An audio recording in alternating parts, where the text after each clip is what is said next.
জিব্রাইল আলাইহিস সালাতু ওয়াস সালাম, হযরতে মালাকুল মউত আলাইহিস সালাতু ওয়াস সালাম, হযরতে মিকাইল আলাইহিস সালাতু ওয়াস সালাম, হযরতে ইসরাফিল আলাইহিস সালাতু ওয়াস সালাম। কয়জন ফেরেশতা হয়েছে? 4 জন। ফেরেশতা জগতের মধ্যে সবচাইতে বড় ফেরেশতা এই 4 জন। এই 4 জনের মধ্যে একদম বড় ফেরেশতা হচ্ছে হযরতে জিব্রাইল আমিন আলাইহিস সালাতু ওয়াস সালাম। তাহলে আমি জিব্রাইলের কথা বলতেছি না, মিকাইল আলাইহিস সালাতু ওয়াস সালামের কথা বলতেছি না, ইসরাফিল আলাইহিস সালাতু ওয়াস সালামের কথা যাচ্ছি না। আমি একটি ধারাবাহিক নিয়ে আমি আলোচনা করব, যেহেতু সময় সংকীর্ণ। সেটা হচ্ছে যাকে বলা হয় মালাকুল মউত, যাকে বলা হয় আমাদের বাংলা ভাষায় আজরাইল আলাইহিস সালাতু ওয়াস সালাম। সুবহানাল্লাহ। তাই বলুন, হযরতে মালাকুল মউত আলাইহিস সালাতু ওয়াস সালাম, ওনার পা জমিনে, ওনার মাথা মুবারক আসমানে। সুবহানাল্লাহ। হুজুর, এত লম্বা মানুষ কি পৃথিবীর জমিনে আছে? উনি তো কোনো মানুষ নয়। উনি কি মানুষ নয়, উনি কি ফেরেশতা। তাহলে বুঝা যায় হযরতে মালাকুল মউত আলাইহিস সালাতু ওয়াস সালাম আল্লাহর মাহবুব নবীর কাছে তশরীফ এনেছেন। কার কাছে? দয়াল নবীর কাছে তশরীফ এনেছেন। সালাম দিলেন, ইয়া রাসূলুল্লাহ, ইয়া হাবিবাল্লাহ, আল্লাহ পাক রব্বুল আলামিন আপনি আমি মালাকুল মউতকে পাঠিয়েছেন আপনার কাছে। সর্বপ্রথম আল্লাহ পাক রব্বুল ইজ্জত লামাকানের খোদা আপনি নবীকে সালাম সম্বোধন করেছেন। সালাম করে দিয়ে কে আল্লাহ করবে, ইয়া তাআলা করবে সালাম করে। সালাম করতে না এদিকে হতাম চাই। তাহলে মা বুঝাতে চেয়েছিলাম, সালাম নিয়েছেন আল্লাহর হাবিব। এরপর আল্লাহর হাবিব জিজ্ঞেস করলেন, হে মালাকুল মউত, তুমি আমাকে একটি কথা বলো। কয়টি কথা? একটি কথা বলো, সত্য করে বলো, তুমি মালাকুল মউতকে আল্লাহ পাক রব্বুল আলামিন আসমানের নিচে জমিনের উপরে অদৃশ্য জগতের মালায়েকা ফেরেশতাদের মধ্যে সরদার বানিয়েছি। এরপরে তুমি মালাকুল মউতকে সারা পৃথিবীর মধ্যে যতগুলা রূহ মুবারক আছে, যার শরীরের মধ্যে প্রাণ আছে, এটা পশু বলো, জীব বলো, জন্তু বলো, মানুষ বলো, হাজি বলো, গাজী বলো, ইনসান বলো, জিন বলো, দৈত্য বলো, যার কাছে প্রাণ আছে ইত্যাদি সবার রূহ কবজ করার জন্য আল্লাহ পাক রব্বুল আলামিন লামাকানের খোদা আপনি মালাকুল মউতকে দায়িত্ব দিয়েছে। সুবহানাল্লাহ। ঠিক কি না? তাহলে আমাকে বলো, মালাকুল মউত তুমি জীবনে কয়টি বার কান্না করেছো? মালাকুল মউত কি মানুষের রুলে তোলালে কি হাঁদা না, কান্না করে না?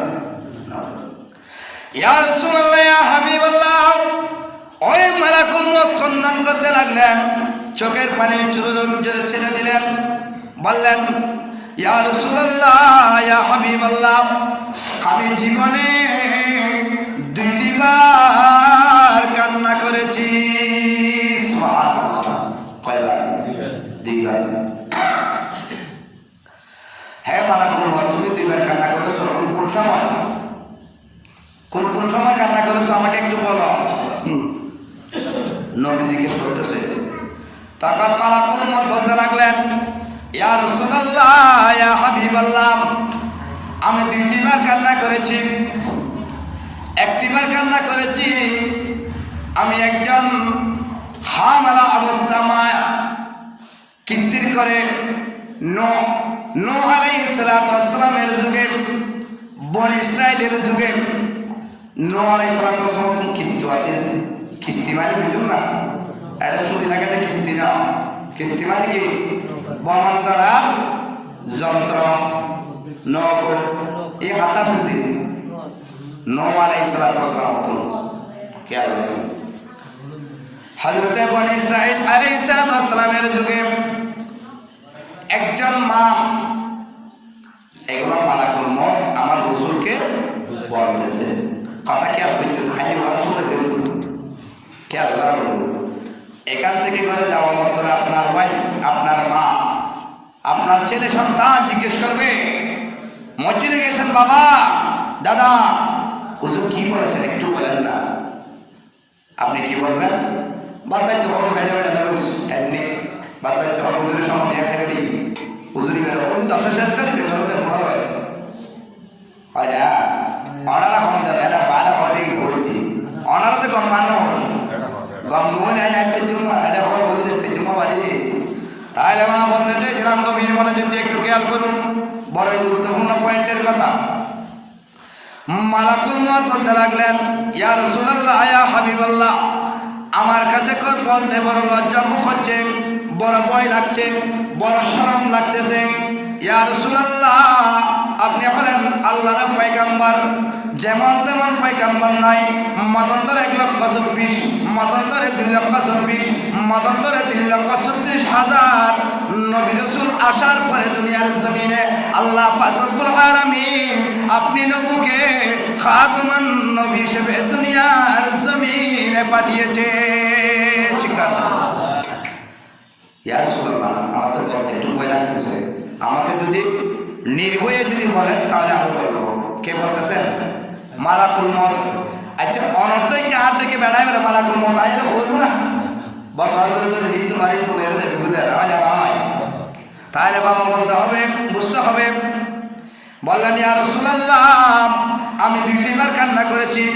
1বার কান্না করেছি যখন কিস্তি করে, যখন নৌকা করে, যখন সাগর দিয়ে যখন ভ্রমণ করতেছে, ওই কিস্তির মধ্যে অনেকগুলা আল্লাহর বান্দা বন্দিনী ছিল। আল্লাহ কি ছিল? বান্দা বন্দিনী ছিল। অন্যান্য নবীদের কওম ছিল, উম্মত ছিল। এমন সময়ের মধ্যে আল্লাহ পাক রব্বুল আলামিন আমি মালাকুল মউতকে হুকুম করেছে, এ মালাকুল মউত, তুমি চতুর্থ আসমানের মধ্যে কি করতেছো?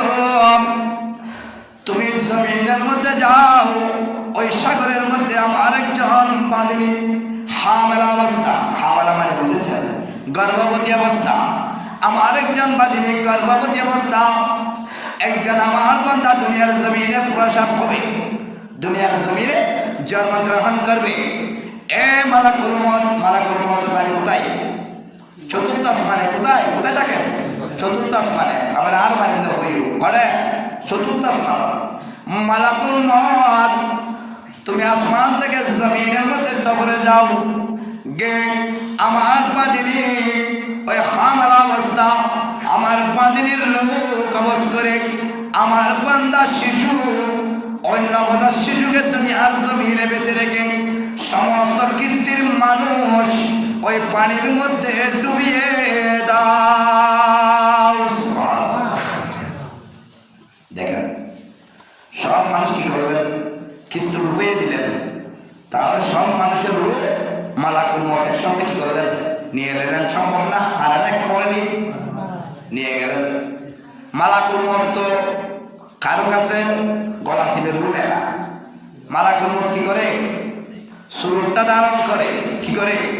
আমি আসলাম আপনাদের বাড়ির মধ্যে এক সুরতে, এখানে আসে আমি আরেকটি সুরত বানাইছি না, আমার মতো সুরত নয়। মালাকুল মউত 100 নয়, 200 নয়, সারা পৃথিবীর মানুষ যদি আল্লাহ যদি বলে তুমি রূহ কবজ করো, সারা পৃথিবীর মানুষের রূহ মালাকুল মউত 1 সেকেন্ড 1 চোখের পলকে নিয়ে যাবে। সেটার নাম হলো মালাকুল মউত উরফে সৈয়দ আজরাইল আলাইহিস সালাতু ওয়াস সালাম, ঠিক না? তাহলে মা বলতে চেয়েছিলাম, ওই মালাকুল মউত মায়ের রূহ নিয়ে গেলেন কবজা করে, হামলা অবস্থা। ওই মহিলা যখন বাচ্চা যখন দুনিয়ার জমিনে প্রসব করলেন, কিসের উপরে? কিস্তির উপরে। আমার কথা খেয়াল করুন, সুবহানাল্লাহ। আল্লাহ ভালো এখানে দান করে কামিল হন। তাহলে কিস্তির ঘরে বাচ্চা যখন প্রসব করো আর দেরি করে নাই, আল্লাহর কুদরতুল ইলহাম নাযিল হলো, তুমি আমার বাদিনের রূহটা কবজ করে নিয়ে আসো, তখন আর দেরি করে নাই, রূহ কবজ করে মালাকুল মউত ওই কিস্তিকে রেখে সমস্ত মানুষের রূহ কবজ করে আল্লাহর দরবারে চলে গেল। সুবহানাল্লাহ। তখন বললেন, এবার ইলাহি রব্বে করিম, আমি তো ওনার রূহ নিয়ে আসছি, কিন্তু এখন ও বাচ্চা কি হবে? হল এটা তো দেখার মালিক আমি, এটা দেখার মালিক কে? আল্লাহ।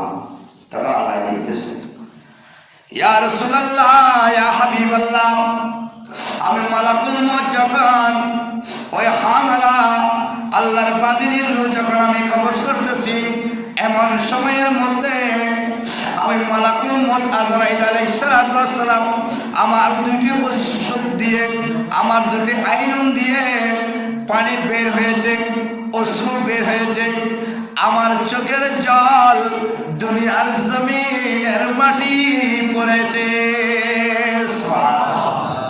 মালাকুল মউত বিরাট ফেরেশতারা দায়িত্ব দিয়ে আল্লাহ মানুষের রুটি বলে মাটি আনি বলে প্রথমে তো মাটি সবাই আনতে পারে নাই, কিন্তু জিবে মাটি দেখতে মালাকুল মউত, ইবের নাম দিয়ে কি মালাকুল মউত আজরাইল আলাইহিস সালাম, জিবে মাতুল ফুয়ারে নেই, ফুয়াতুল বাবরে নেই, বাবতুল দাদারে নেই, না না না খনে খয়দ বাইবে আর বাজে সভাপতি সাহেব বাজে মাসুল মেম্বার বাজে, আগে মেম্বার আছে বাজে খবরদার আর কোন দিন পাস তাই না কয়দে মেম্বারটা পরে কেড়ে দিলাম, আগে লহা দিতে আগে লহা আল্লাহ বুঝায় না গোসাই নেই সাই আয় বলতে না আয় বলিতে আমার খাওয়া বন্ধ হয়ে যাবে, বহুত দরিদ্র আসছে দিন।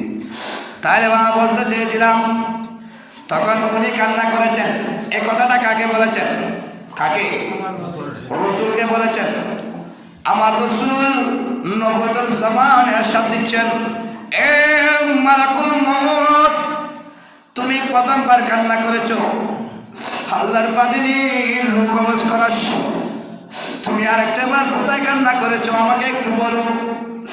মালাকুল মউত বললেন, সাইয়্যিদি ইয়া রাসূলুল্লাহ, ইয়া হাবিবাল্লাহ, আল্লাহর প্যারা হাবিব, আমি আরেকটি বার কান্না করেছিলাম যে সময় নাফরমান সাদ্দাত বাদশা, শুনেছেন নাফরমান সাদ্দাত বাদশা আল্লাহর জান্নাতে যাবে না, উনি আল্লাহর জান্নাতে না গিয়ে হযরত দাউদ নবী আলাইহিস সালাতু ওয়াস সালাম এবং উহুদ আলাইহিস সালাতু ওয়াস সালামের কাছে, উহুদ নবীর কাছে জান্নাতের 8টি বর্ণনা শুনে দাদার কাছে নাতি শুনে না ঘটনা, দাদা কত নাতি লাতে দিল্লি হযরত বাগুকারকে সামনে বুঝছি, সামনে যখন বাগুকার আশ্রম বুঝছি হজ কি করলাম হরমকে যাবে বন্ধ হয় তাই মত কথা আয় হজর কেলার নাম লই মত্তর হয় যায়, হজর কেলা দেখি দেওয়া বাগিবের সামনে হয় বাগিবে দেখে সুবহানাল্লাহ বুঝি গেল কি হন কথা মিশে যখন অলিয়া লাই পারে না অলিয়া লাই পারে সুবহানাল্লাহ। হজর নাতি দেখুন আমাদের বাক করলে হয়তো হার নাম রবি দিন হজর কেবলার নাম গৌসে ভাগের নাম হয় না নাতি তুমি স্মরণ আছে না আছে নাতি বিপদ তৈরি গৌসে ভাগের নাম রবি দ্বারাই না নয়, গৌসে ভাগের নাম জবিলে আল্লাহ ভাবা যায়, পালা কাঁদিস না তুই গাছতলায়, গৌসে ভাগের নাম জবিলে আল্লাহ ভাবা যায়, ঠিক কিনা বাজে? আমার বাবারা ভাইয়েরা গভীর মনোযোগ দিয়ে একটু খেয়াল করুন। তাহলে আমি বলতে চেয়েছিলাম, ইয়া রাসূলুল্লাহ, ইয়া হাবিবাল্লাহ, নাফরমান সাদ্দাত বাদশা যখন হযরত উহুদ নবী আলাইহিস সালাম এবং দাউদ নবীর কাছে যখন জান্নাতের বিবরণ শুনে, আল্লাহর জান্নাতের বিবরণ শুনে, 8টি জান্নাত যখন দুনিয়ার জমিনে যখন সাদ্দাত বাদশা বানিয়েছেন, সাদ্দাত বাদশা যেমন তেমন বাদশা না, সাদ্দাত বাদশা যখন দুনিয়ার জমিনে যখন 8টি জান্নাত বানিয়েছেন, উনি বলেছেন আমি আল্লাহ মানি না, নাউজুবিল্লাহ, আমি আল্লাহ মানি না, আমি আল্লাহ চিনি না, আমি আল্লাহর বানানে ওয়ালা জান্নাতে যাব না, আমি সাদ্দাত বাদশা এত বড় পৃথিবীর জমিনে বাদশা হওয়ার সত্ত্বে আমি আল্লাহর জান্নাতে যাব না, আমি বরঞ্চ 8টি জান্নাত আমি সাদ্দাত বাদশা দুনিয়ার বুকে তৈরি করেছি। নাউজুবিল্লাহ। আল্লাহর জান্নাতের মধ্যে বলিতে জান্নাত যেতে হঠাৎ না পারবেন না। ইয়া রাসূলুল্লাহ, আমি কেঁদেছিলাম সাদ্দাত বাদশা যখন জান্নাত উদ্বোধন করবে, আমার আগে একটি উজবাস ছিল, এটা এক জুমতে এই জুমতে এটা ছিল, ঠিক না? জাহাঙ্গীর সাহেব এটা দিয়েছিল, উজরে এখানে বসছিলেন, এটা উদ্বোধন করছে করে নাই, আমার জন্য রেখে দিচ্ছে, বোঝার জন্য বলতেছি, হুজুর আসলে দূরে করবে মনে করে না। কেউ বলতেছেন যখন জান্নাত উদ্বোধন করবে কে? সাদ্দাত বাদশাকে। কথা কি আপনার আমার কথাগুলো একটু কঠিন। সাদ্দাত বাদশা যখন কি করবে? জান্নাত উদ্বোধন করবে। ওই মালাকুল মউতকে আল্লাহ নির্দেশ দিলেন, এ আজরাইল আলাইহিস সালাম, তুমি যাও দুনিয়ার জমিনে যাও, চতুর্থ আসমান থেকে গিয়ে আমার নাফরমান সাদ্দাত বাদশা জান্নাতে ঢোকার আগে তুমি ও সাদ্দাত বাদশার রূহ কবজ করে আমি আল্লাহ দরবারে নিয়ে আসো। সুবহানাল্লাহ। জান্নাতে ঢুকিবার আগে আর এটা হওয়ার দেখি আয় আল্লাহ জান্নাত বানাই দেওয়ার জন্য আয় কার কি আয় আসতাম জান্নাত আয় বিক্ষুব্ধ দেয়। এটা ঢুকিবার নাই তো তুই কি হায়াতের মালিক না, তুই মওতের মালিক না, তুই রিজিকের মালিক না, তুই মান সম্মানের মালিক না, তুই ইজ্জতের মালিক না, কে এই ব্যক্তির মালিক কোন? আল্লাহ। হামসা পাঁচটা জিনিস আল্লাহ অনেকে আর কি না দেয়, ক্ষমতা দিই না দেয়, তাহলে এগুলোর মালিক কে? আল্লাহ। পাঁচটি জিনিস হায়াত, মত, দ্বন্দ্ব, রিজিক, মান সম্মান, ইজ্জত আবরত, এগুলোর মালিক কে? আল্লাহ। তাহলে আল্লাহ হলে তো তুমি কেন জান্নাত বানাইছে কেন? তুমি ঢুকতে পারবে? আল্লাহ যদি ঢুকতে না দেয়, সেজন্য ইয়া রাসূলুল্লাহ ইয়া হাবিবাল্লাহ আমি সময় সংকীর্ণ সেজন্য বলে দিয়েছি অনেক কথা, এগুলা বলতে গেলে 3 ঘন্টা লাগবে, তাও শেষ হবে না।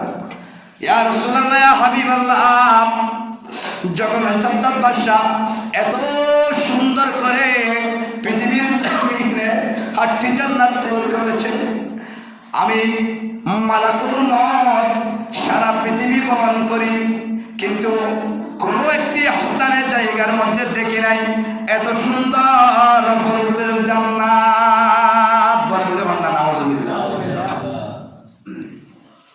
মালাকুল মউত আল্লাহর জান্নাতি আনসারা পৃথিবীর জমিনের মধ্যে এত সৌন্দর্যের জায়গা জান্নাত বানাই দিয়ে আর অনেকে না দেখে। মালাকুল মউত কাকে বলছেন? আমার দয়াল নবীকে। ইয়া রাসূলুল্লাহ যখন আল্লাহ আমাকে হুকুম করেছে আমি আর দেরি করি নাই। যখন সাদ্দাত বাদশা উনি দুনিয়ার জমিন থেকে না মরার জন্য এখানে অনেক ঘটনা ফেলে আসছি, কিন্তু এগুলো বলার সময় নেই, এমন কথা বলতেছি। সাদ্দাত বাদশা উনি অনেক সাদ্দাত বানিয়েছেন, আর এটা হলো সাদ্দাম গ্রহ আছে আমেরিকান গিয়া পাইতে খড়বা ইয়া করলা সাদ্দাম বাদশা इमे बहुत सत्तम बनाई फुल ना फुल नहीं देने लगे हैं इधर दिन है और यार बहुत सत्तम बनाई इधर पुलिस ही फर्स्ट सोलर कर सत्तम तो नहीं ना भाई मामा इंदिरा नहीं वो होता कर सत्तम इंदिरा नहीं वो होता कर सत्तम खाता होना ना सत्तम होना तो नहीं भी ना हमारा